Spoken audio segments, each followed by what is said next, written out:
നമസ്കാരം. ശ്രീഭദ്ര ജ്യോതിഷത്തിലേക്ക് എല്ലാവർക്കും സ്വാഗതം. 2025 വിഷുഫലങ്ങൾ നമ്മൾ ചർച്ച ചെയ്തുകൊണ്ടിരിക്കുകയാണ്. ഇന്ന് വിശാഖ നക്ഷത്രക്കാരുടെ വിഷുഫലമാണ് നമുക്ക് നോക്കാനുള്ളത്. അപ്പോൾ നമുക്കത് ആ വിഷുഫലം പറയുന്ന രീതിയിൽ തന്നെ നോക്കാം.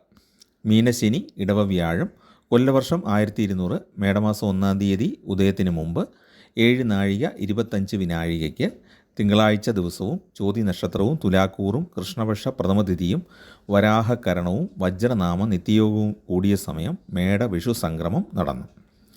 അതായത് 2025 ഏപ്രിൽ 14-ാം തീയതി പുലർച്ചെ 3:21 മേട വിഷു സംക്രമം നടന്നത്. അപ്പോൾ ആ സമയത്തുള്ള നക്ഷത്രം, കരണം, നിത്യയോഗം, തിഥി തുടങ്ങിയ കാര്യങ്ങളെല്ലാം നോക്കിയാണ് നമ്മൾ വിഷുഫലം ഗണിക്കുന്നത്. ഇപ്പോൾ ചോതി നക്ഷത്രത്തിലും കൃഷ്ണപക്ഷ പ്രഥമതിഥിയിലുമാണ് വിഷു സംക്രമം നടക്കുന്നത്. അതുകൊണ്ട് തന്നെ ഈ നക്ഷത്രത്തിൻ്റെ അപ്പുറം ഇപ്പുറം ഉള്ള നക്ഷത്രങ്ങൾ, മുമ്പും പിമ്പും ഉള്ള നക്ഷത്രങ്ങളൂടെ ചേർത്ത് ആദിശൂല നക്ഷത്രങ്ങളെന്നാണ് അറിയപ്പെടുന്നത്. അതായത് ചിത്തിര, ചോതി, വിശാഖം. അപ്പോൾ വിശാഖ നക്ഷത്രക്കാർ ആദിശൂലം എന്നുള്ള ഗണത്തിലാണ് പെടുന്നത്.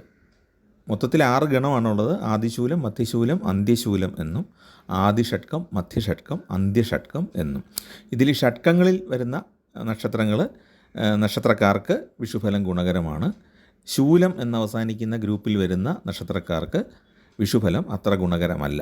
വിശാഖം ആദിശൂലം എന്ന ഗണത്തിലാണ് പെടുന്നത്. അതുകൊണ്ട് തന്നെ കാര്യതടസ്സങ്ങൾക്ക് സാധ്യതയുണ്ട്. ആനുകൂല്യങ്ങൾ കുറഞ്ഞ അളവിലേ കിട്ടുകയുള്ളൂ.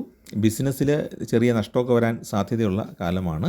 വിദ്യാർത്ഥികൾക്ക് പഠനത്തിൽ ബുദ്ധിമുട്ടുകളോ തടസ്സങ്ങളോ ഉണ്ടാകാനുള്ള സാധ്യതയുണ്ട്. ധനദ്രവ്യാദി നഷ്ടങ്ങളാണ് മറ്റൊരു ഫലം പറയുന്നത്. അതായത് എന്തെങ്കിലും നമ്മുടെ സാധനങ്ങളൊക്കെ നഷ്ടപ്പെട്ടു പോവുക. അപ്പോൾ അതിങ്ങനെ നമ്മൾ പറയുമ്പോൾ അത് സൂക്ഷിച്ചു വെക്കണം എന്നുള്ളതാണ് മനസ്സിലാക്കേണ്ടത്. ഇത് പൊതു നക്ഷത്രഫലമാണ് ഈ പറയുന്നത്. വിഷു ഫലം കൊണ്ട് ആദിശൂലം ഗ്രൂപ്പിൽ വരുന്ന നക്ഷത്രക്കാരുടെ പൊതുഫലമാണ് ഈ പറഞ്ഞത്.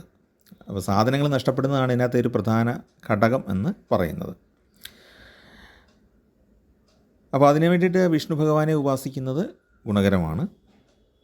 പിന്നെ നമ്മൾ വിഷു സംക്രമ ഫലം നോക്കുമ്പോൾ വിശാഖ നാളുകാർക്ക് അത്ര ഗുണമുള്ള സമയമല്ല. പല തീരുമാനങ്ങളും ഒന്ന് മാറ്റി ചിന്തിക്കേണ്ട അവസ്ഥ ഉണ്ടായേക്കാം. വസ്തുക്കൾ സംബന്ധിച്ച്, അതായത് വസ്തുവകകൾ സംബന്ധിച്ചുള്ള വ്യവഹാരം, സ്ഥലമോ അല്ലെങ്കിൽ പരമ്പരാഗതമായി കിട്ടിയ പ്രോപ്പർട്ടിയോ ആഭരണങ്ങളൊക്കെ സംബന്ധിച്ച് തർക്കങ്ങൾ, അഭിപ്രായ വ്യത്യാസങ്ങളൊക്കെ ഉണ്ടായേക്കാം ബന്ധുക്കൾ തമ്മിൽ. അത് നമ്മൾ ഉദ്ദേശിക്കുന്ന പോലെ നമുക്ക് അനുകൂലമാകണം എന്നില്ല എന്നുള്ളതാണ് ഈ സമയത്ത് ഉണ്ടാകുന്നത്. ആത്മവിശ്വാസം കുറയുന്ന പല സന്ദർഭങ്ങളും ഉണ്ടാകും. മേലധികാരികളുമായിട്ട് ചെറിയ അഭിപ്രായ വ്യത്യാസങ്ങൾ, സ്വരച്ചേർച്ചക്കുറവൊക്കെ ഉണ്ടാകും. നമുക്ക് ദൗത്യങ്ങൾ ഏറ്റെടുത്ത് ചെയ്യാനുള്ള ഒരു ഉത്സാഹം കുറയുന്ന ഒരു കാലമാണ്. എന്തെങ്കിലും നമ്മൾ ഏൽപ്പിക്കുന്ന കാര്യങ്ങളൊക്കെ എടുത്ത് അത് ഫുൾ ഫ്ലെഡ്ജായിട്ട് ചെയ്യാൻ പറ്റാത്ത ഒരു അവസ്ഥ. കൂട്ടു ബിസിനസ്സുകൾ, കൃഷി, ഇതൊന്നും നമുക്ക് വലിയ ഒരു ആദായം കിട്ടാത്ത പ്രയാസം ഉണ്ടാകാം. പുതിയ സംരംഭങ്ങൾ നീണ്ടു പോകും. അത് തുടങ്ങാനായിട്ട് കുറേ താമസം വരും. അതുപോലെ തന്നെ ബന്ധുക്കളുമായിട്ടുള്ള കലഹം നമുക്ക് മനപ്രയാസം ഉണ്ടാക്കും. സുഹൃത്തുക്കളുമായിട്ട് ഒന്ന് നേരിയ തോതിലാണെങ്കിലും ഒന്ന് തെറ്റിപ്പിരിയാനുള്ള സാധ്യതയുണ്ട്. പിന്നീടത് ശരിയാകും. എങ്കിലും ഈ വിഷുഫലം കൊണ്ട് അങ്ങനെയുള്ള കുറച്ച് പ്രശ്നങ്ങൾ ഉണ്ട്. പിന്നെ മറ്റുള്ളവരുടെ തർക്കങ്ങളിൽ ഇടപെടുന്നത് കൊണ്ടുള്ള മനപ്രയാസം വേറെ. പിന്നെ വാസസ്ഥാനത്തിന് മാറ്റം സംഭവിക്കാം. അത് ഗ്രഹങ്ങളുടെ സ്ഥിതിയോടെ ചേർത്താണ് പറയുന്നത്. നമ്മളിപ്പം താമസിക്കുന്ന സ്ഥലത്ത് നിന്ന് മാറി താമസിക്കേണ്ട അവസ്ഥ അല്ലെങ്കിൽ സ്ഥലം മാറ്റം ഉണ്ടാകാം. അതുപോലെ തന്നെ ഇഷ്ടസ്ഥാനലബ്ധിയും ഉണ്ടാകാം. സ്ഥലം മാറ്റം ഉണ്ടാകുമെങ്കിലും നമുക്ക് ഇഷ്ടമുള്ള ഒരു പോസ്റ്റിലേക്ക്, ഒരു തസ്തികയിലേക്ക് നിയമനം കിട്ടാനുള്ള സാധ്യതയും ഉണ്ട്. പണച്ചെലവ് വർദ്ധിക്കും.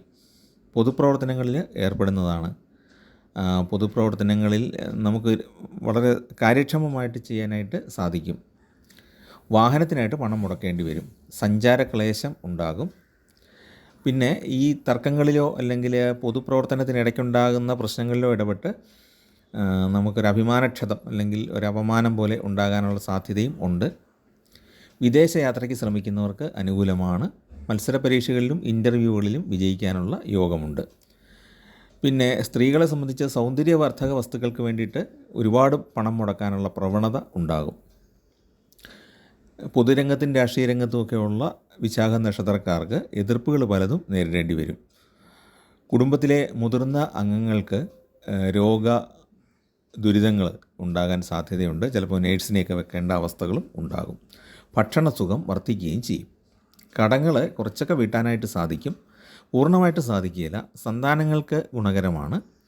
കണ്ണുകൾക്ക് എന്തെങ്കിലും അസുഖത്തിനുള്ള സാധ്യതയും ഈ സമയത്ത് ഉണ്ട്. അപ്പോൾ ഇതാണ് നമുക്ക് വിഷു സംക്രമഫലവും ഗ്രഹചാരഫലവുമായിട്ട് പറയാനുള്ളത്. ഇനി നമുക്ക് നോക്കാനുള്ളത് വിഷുഫലത്തിൻ്റെ ഭാഗങ്ങളായ ആയം, വ്യയം, കന്തായം എന്നീ ഘടകങ്ങളാണ്. വിശാഖത്തിൻ്റെ ആദ്യ മുക്കാൽ ഭാഗം തുലാക്കൂറിലാണ് വരുന്നത്. അപ്പോൾ തുലാക്കൂറുകാർക്ക് ആയം 11ഉം വ്യയം 5ഉമാണ്. അത് സാമാന്യം ഗുണകരമാണ്. കാരണം ആയം എന്ന് പറഞ്ഞാൽ വരവ്, വ്യയം എന്ന് പറഞ്ഞാൽ ചെലവ്. അപ്പം വരവ് കൂടുതലും ചെലവിൻ്റെ ഭാഗം കുറവുമായതുകൊണ്ട് സാമാന്യം ഗുണകരമായ സാമ്പത്തികാവസ്ഥ ഉണ്ടാകാൻ ആ ഒരു ഘടകം കൊണ്ട് സാധ്യതയുണ്ട്. വിശാഖത്തിൻ്റെ അവസാന പാദം വൃശ്ചികക്കൂറിലാണ് വരുന്നത്. വൃശ്ചികക്കൂറിനെ സംബന്ധിച്ച് ആയം 2ഉം വ്യയം 14ഉമാണ്. അപ്പം അവസാന പാദങ്ങളിൽ പെടുന്നവർ, വിശാഖത്തിൻ്റെ അവസാന 15 നാഴികയ്ക്കകത്ത് ജനിച്ചവർക്ക് ചിലവ് വളരെ കൂടുതലായിരിക്കും. പല വിധത്തിൽ ചിലവ് ഉണ്ടാകും. ഇനി വിശാഖ നക്ഷത്രത്തിൻ്റെ കന്തായ ഫലം 2, 2, 3 ആണ്. അതുകൊണ്ട് മേടം മുതൽ 4 മാസം മനസ്സിനൊരല്പം വിഷമം നൽകുന്ന ജീവിതാനുഭവങ്ങൾ, ധനലാഭം ശരാശരി മാത്രമേ കിട്ടുകയുള്ളൂ. ചിങ്ങം മുതൽ 4 മാസം ശരാശരി സുഖാനുഭവങ്ങൾ, ശരാശരി ധനലഭ്യത, മനസ്സിന് ദുഃഖങ്ങളും ഉണ്ടാകാം.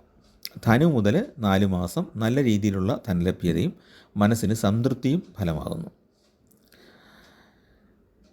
പിന്നെ നമുക്ക് വഴിപാടുകൾ എന്താണ്, പരിഹാരങ്ങൾ എന്താണ്? വിശാഖം നക്ഷത്രത്തിലും അനുജന്മ നക്ഷത്രങ്ങളായ പൂരുരുട്ടാതി, പുണർദം നക്ഷത്രങ്ങളിലും സുബ്രഹ്മണ്യ സ്വാമി ക്ഷേത്ര ദർശനം നടത്തുന്നത് ദോഷപരിഹാരത്തിന് ഉത്തമമാണ്.